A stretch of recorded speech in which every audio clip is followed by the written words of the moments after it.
Oh, welcome to Scouting Synopsis.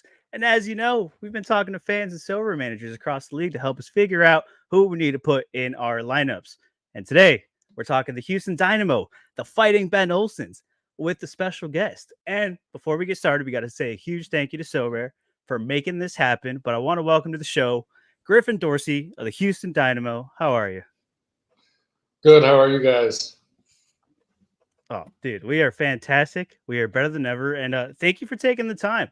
MLS is back, so I know it's crunch time, so it's getting a little crazy. So we're gonna get started. We're gonna hit you with the hard ones, quick, fast, and early, so we can get them out of the way. So yeah, I'm on a personal mission to visit every MLS stadium, right? And you, on a recent interview, I heard you were saying that Houston has the best food. So I'm gonna need you to defend that and tell me when I'm in town, what's the one place that I need to visit? Well, I guess I got to start off by asking what is it that you enjoy? I mean, I can tell you're a Everything. taco guy. What gave that away? Oh, I'm never gonna live down the name. Everything. We eat So you everything. looking for tacos? You looking for barbecue? You You know looking what? for Oh, I'm a American? Southern I boy, mean, so all right. One of each. One of each. We got to do it. okay. Breakfast, lunch, and I dinner. would say Pinkertons in the Heights if you're going barbecue. That's got to be my number one barbecue spot. Um, I mean, tacos, you really can't go wrong. I mean, the tacos here are nasty. They're everywhere. My my favorite restaurant, which doesn't really have to do with tacos or barbecue, is Nobi's. It's kind of like an American fusion place. Unbelievable. It's kind of a farm to table, super healthy, super hearty, and delicious. There you go. Super hardy. You got to say Love that. They told you to say that, didn't they? And, well, yeah, maybe. No, definitely no paid endorsements here. Oh man. All right. Well, let's get into a little bit of the soccer side. So you signed a nice new contract extension this offseason. So congrats on that, first of all. What does it I mean appreciate that what does it mean that Ben and the front office have you as a key part of their plans going forward? Yeah, I mean, I think for me personally, it means a lot, and I think the way the contract negotiation stuff went down for me, and and for what I would imagine was, the entire front office and the coaching staff, was very smooth, very easy. They were very cooperative, um,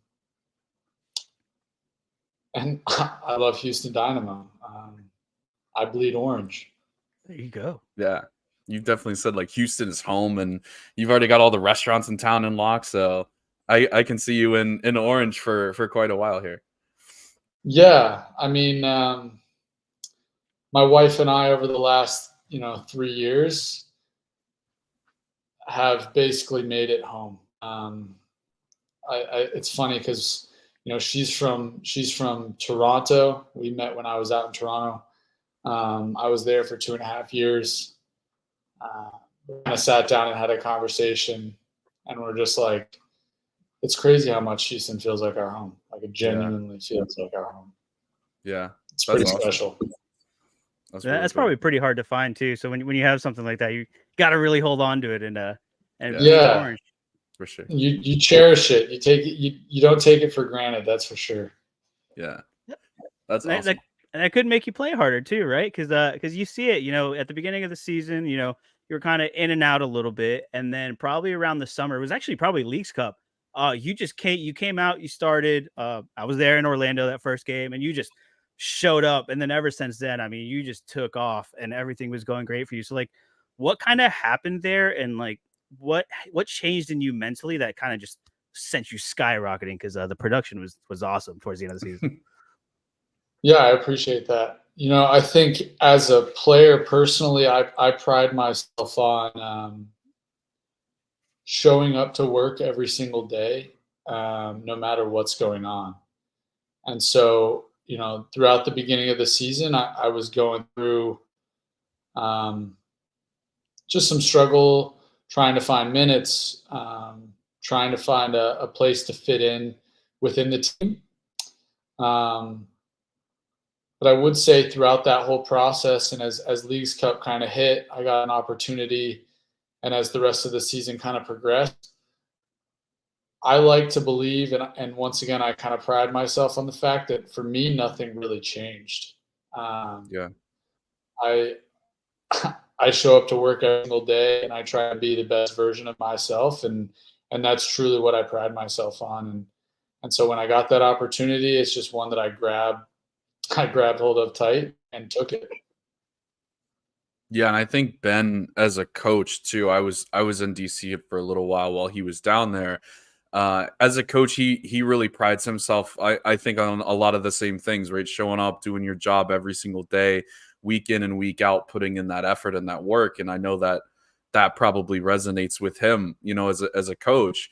Talk to me a little bit about like what that's like, that relationship with Ben. Like obviously dude's a legend. Like he's been on the US national team. He's had this huge Yeah. long career, coached DC for a long, long time. Talk to me about how he's kind of shaped your game and your mentality as a player. Yeah, I think it's pretty special to have a coach, for back-to-back seasons. I'm going into my 6th year in the league now, and I've had 6 different head coaches. So I've bounced around a bunch. To have consistency in back-to-back years for me is something super special. Yeah. I think it's a lot more predictable as to what he wants from me as a player, especially going into year 2 with him. And with all that being said, I mean, you harped on it before. He's a legend, and there's a lot to soak up playing for him. When you listen to him talk, when he has things to say, when he's helping you out. A lot of the stuff he's been helping me with, even this preseason in the final third. I mean, you go back and watch some of his highlights, you really know that he knows what he's doing. He knows what he's talking about. For sure. Speaking of you mentioned the help in the final third. I got to ask, right? So the Open Cup final, right? Congratulations on winning that. You scored the opening goal.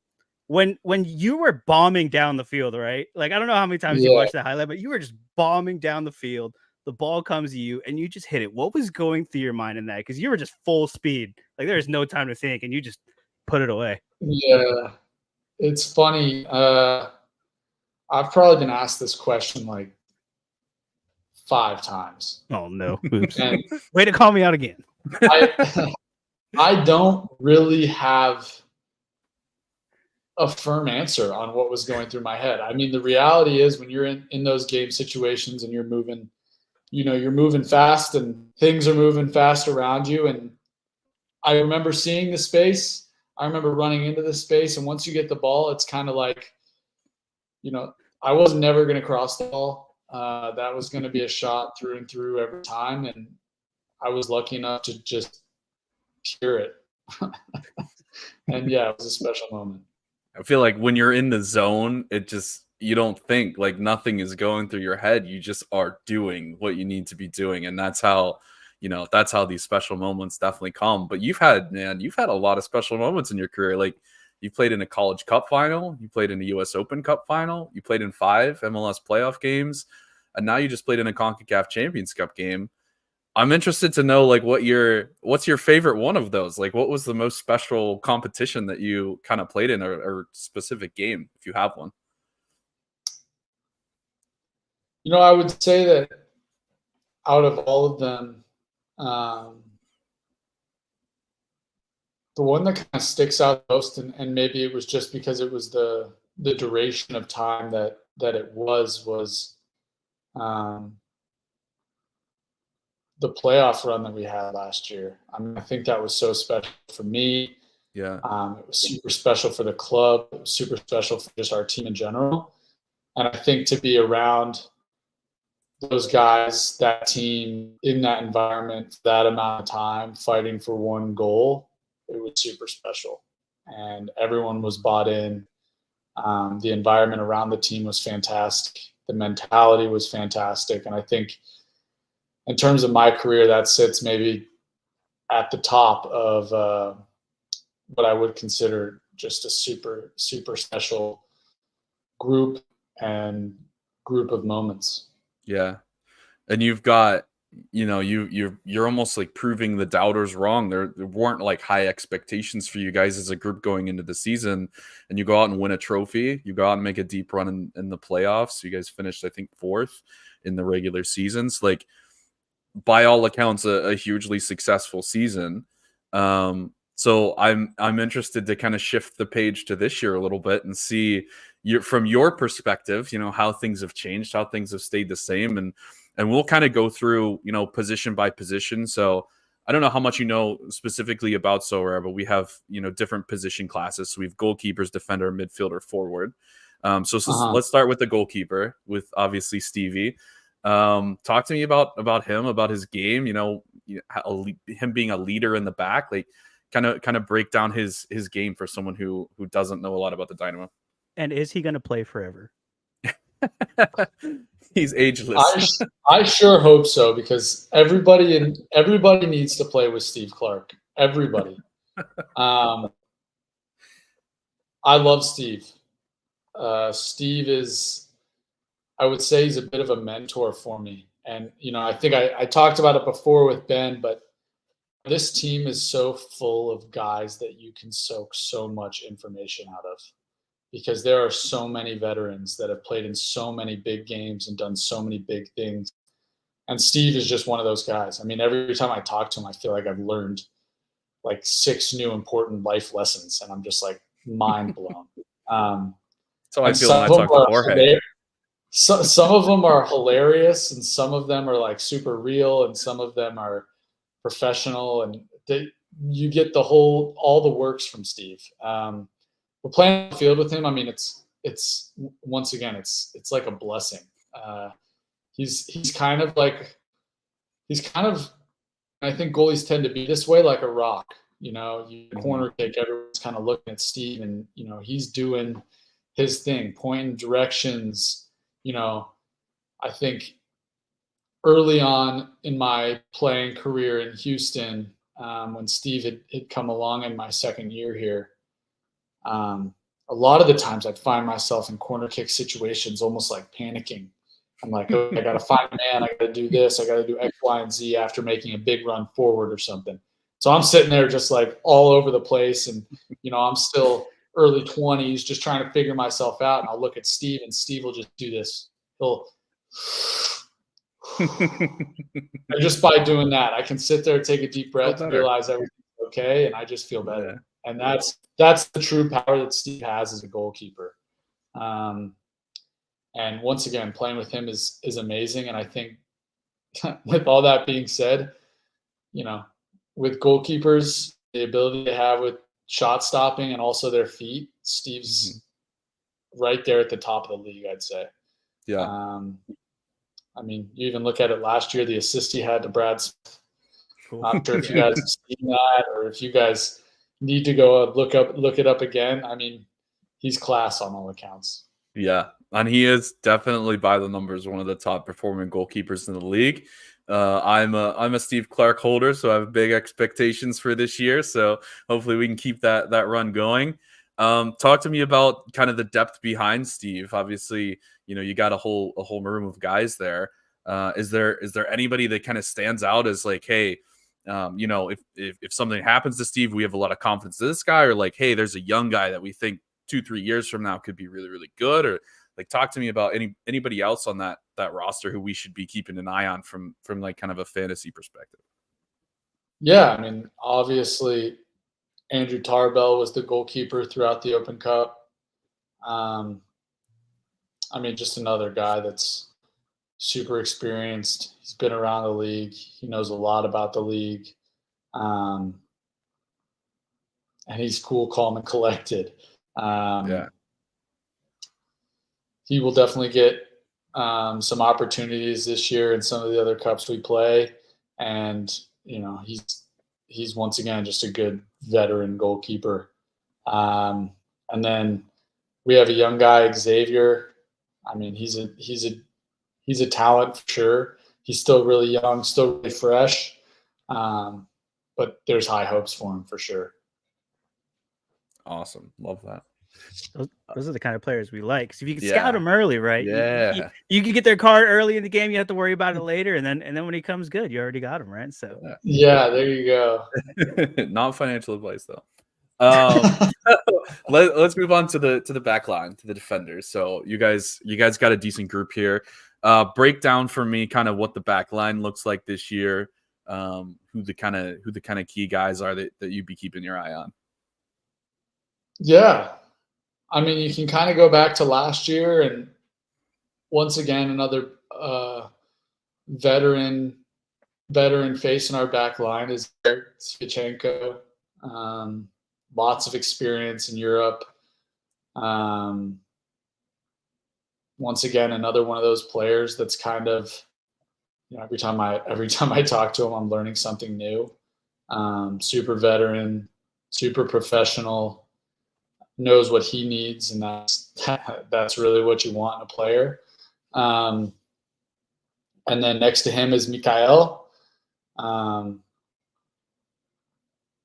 mean, he's got everything you'd want in a center back.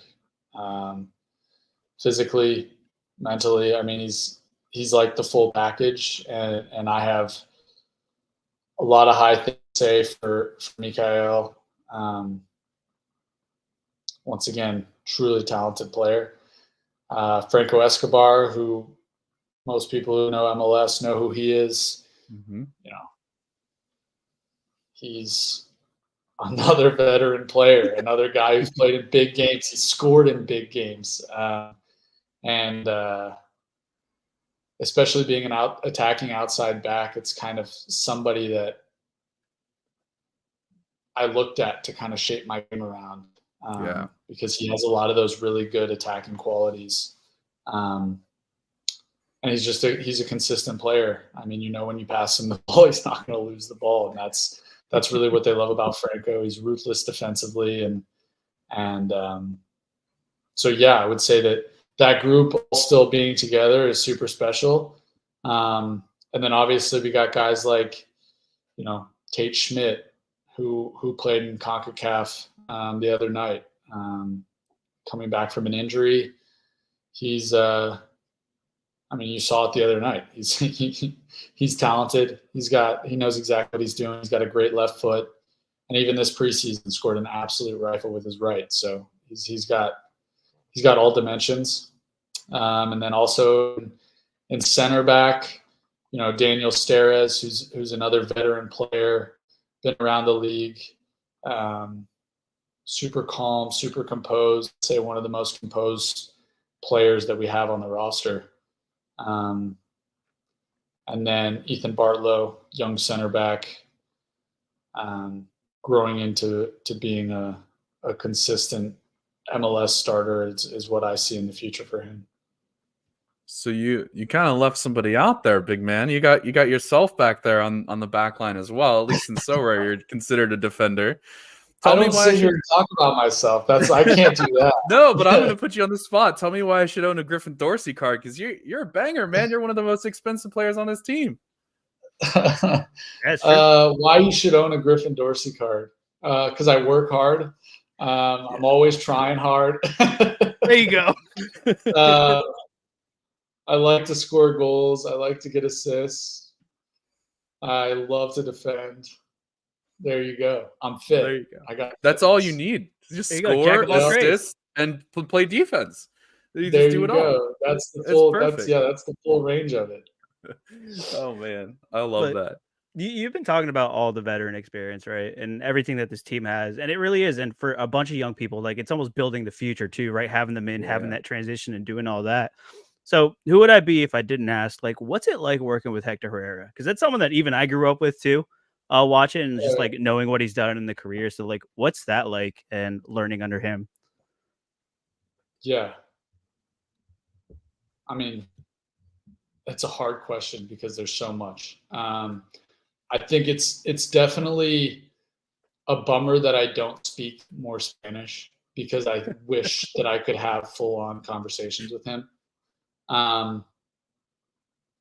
But when I say Daniel Steres is the most composed player, it doesn't quite compare to Hector. Hector is just different. I mean, he's one of those players that, when you look at Hector on the field, he doesn't even need to give you one of the Steve Carr breaths. You just look at him and you feel calm. Like genuinely, that's what he gives you. And you know that when you pass him the ball, he's going to figure it out, even if it's a horrible pass. And I think that there are a few players that I've played with that have kind of this special aura about them. Like it's almost like undescribable. And I think fans know it. You see it. Everyone knows it. Everyone sees it. If you meet these people, they just have it. And Hector's just one of those guys. I mean, when you're around him, you feel it. When you're playing with him, you feel it. Even away from the field completely, you feel it. Other guys that I've played with in my career that are like that, Toronto, I had, Michael Bradley, Josie Altidore, Alejandro Pozuelo, just some super legit players who, when you're around them, you're like, that's something. Yeah, that's awesome. Oh, yeah, go ahead. No, I was just gonna say, like, you brought up the language barrier. I wasn't gonna bring it up because I feel like I don't know how it is. Like, what is that dynamic like? Like, how do you guys communicate? Is it all just like hand gesture, like facial, like how does that work, especially on the field too? Yeah. So I've learned a little bit of Spanish that can get me through the field stuff. The field stuff's pretty easy, Obviously, I work a lot with Coco because Coco's kind of my winger. So when we're defending, I use a lot of just simple words that help me communicate to him what I'm looking for. Izquierda, derecha, centro, vamos, little words like that just kind of help me communicate with him. But when it's away from the field and it's not the heat of the moment in the soccer sense, and it's not just quick words, it's a lot of broken English, Spanglish mix, a lot of face gestures. We said it before, but a smile goes a long way. And obviously, when it comes down to like the super nitty gritty professional, like let's have a genuine conversation type stuff, we have a bunch of people that speak both languages. So you can always put it aside and go, hey, I got to get this message through. Let's all sit down and have a conversation. Yeah, for sure. Cool. Walk me through real quickly here the rest of your kind of midfield. We talked Hector. Obviously, you got Artur there. You got Bossy. You've got some really, really good players. What's that like as a group? Like you guys have a really good kind of team chemistry going in the midfield. What's that like kind of working with those guys on and off the field? Oh, man. It gives me the chills. I mean, this midfield's got to be the best midfield in the league. I mean, it's fantastic. And even just being a part of it and being able to watch it, it's special. I mean, the way that they work together, the way that they do things. I mean, you look at somebody like Artur and you're like, I mean, this guy covers more ground than anybody in the league. Mm-hmm. He's probably one of the only sixes that I've played with in my career where I don't even have to ask him to track runners because he's already doing it. And like before I could even ask, he's already made the run to track the run. He's got a great sense of the game, a great sense of danger. He knows how to control people in front of him, and that's like super special, super valuable.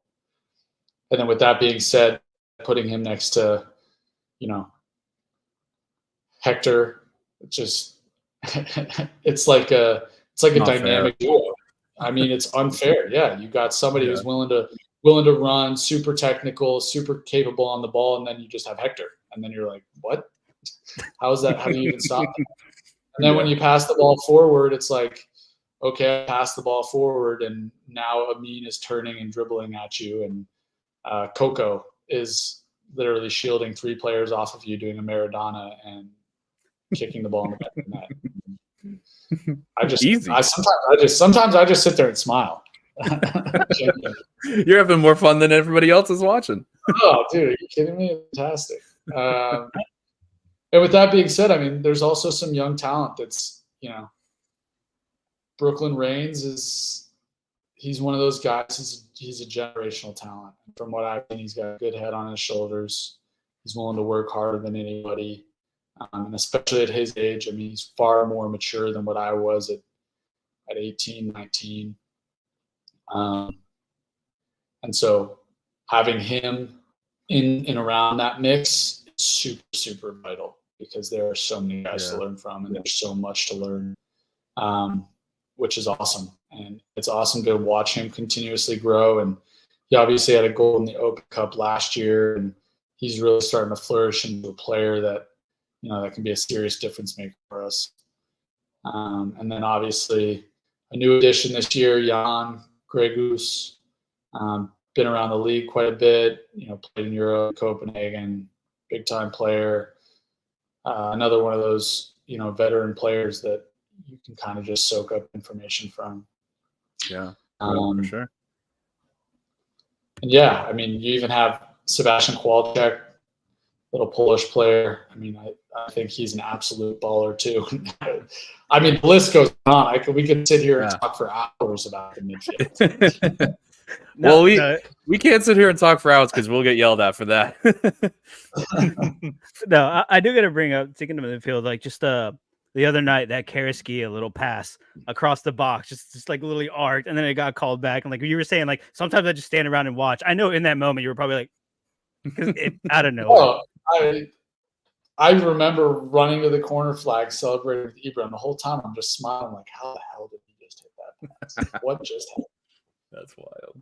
That's crazy. Yeah, it's fantastic. Well, I've got two more quick questions for you here. So we play like in the fantasy game, we play like 5-a-side. So you have a goalkeeper, a defender, a midfielder, a forward, and then an extra player. So any outfield player you want.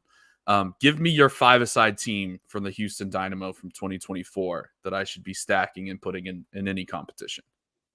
All right, 5-a-side. So you said goalkeeper, defender, midfield, forward, and then an extra? Yep. Okay.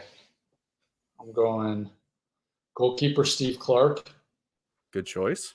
Good start. Defender, I'm going to put myself. Got to. You're the best scorer. You have to. I'm going midfield, Hector Herrera. I'm going forward. I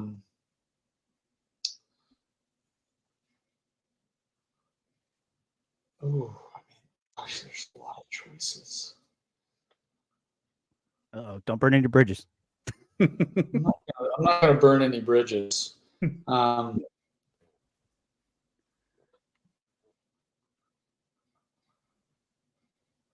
He's weighing this. He's trying to win. Look at that. That's a competitor in him. He's like, all right. This might be a. I'm going to go Sebastian Kowalczyk as my forward right now. Yeah. Love it. And then our extra player, I think I'm going to put Coco Karaskia up there because you just, sometimes it's just magic. Yeah. He just sees the game completely differently from everybody else. He can just do things. Yeah. It's insane. They won't all get called back. All right. Sometimes they'll count. No, they won't. For sure. Kind of my last question here to kind of wrap things up. If you're looking 2-3 years down the road, give me your breakout player, like your young player to watch from this team that you think either this year they're going to break out or, next year, a couple years down the road that you think this guy could be really good. What would be your I guess age? What's young player? Are we talking it could be any age, anybody with like not a ton of experience, like even a draft pick, or one of the 18 to 20-year-old type guys. Someone that you think their role is going to grow pretty significantly. I mean, I would put Brooklyn Reigns on that list. I think he's truly a young player that has a lot of really high potential. Yeah, I would agree. I've heard his name bounced around from all the big names that I know. I'll love that kid. So hopefully hopefully he comes good. So it's good to definitely hear that from you as well. But we appreciate you joining the show, man. We hope you had a good time. We've got our good friend Nashi here is watching as well. But yeah, man, thanks for stopping by and hanging out with us for a little bit. Dude, of course. Thank you guys. This was fantastic. I just got to hype up my whole team, so now I'm feeling pretty good. Yeah, you got to take little clips and be like, "No, I talk good about you. I promise." No, yeah, like it's awesome too because like a game like Sorare, which is so like worldwide and global. Like the Houston Dynamo, man, it is a team in Europe. A lot of the European players, like they were all running Houston stacks. Like it was a really fun team to watch last year. So yeah, you got to let everybody know. Be like, yo, this game, man, we're starting to get fans all over. You're gonna do a UK tour, Spain, Germany, all that fun preseason stuff that everybody's doing. But yeah, there we go. I love that. Of course. Thank you guys for having me. And thank you so much for everybody that showed up in the chat, showed up for the stream, came and said hi to Griffin. It was incredible. And Chris, send him off. I don't know. I can't follow up Griffin. He's too entertaining, man. Thanks for coming, guys. We'll see y'all next time.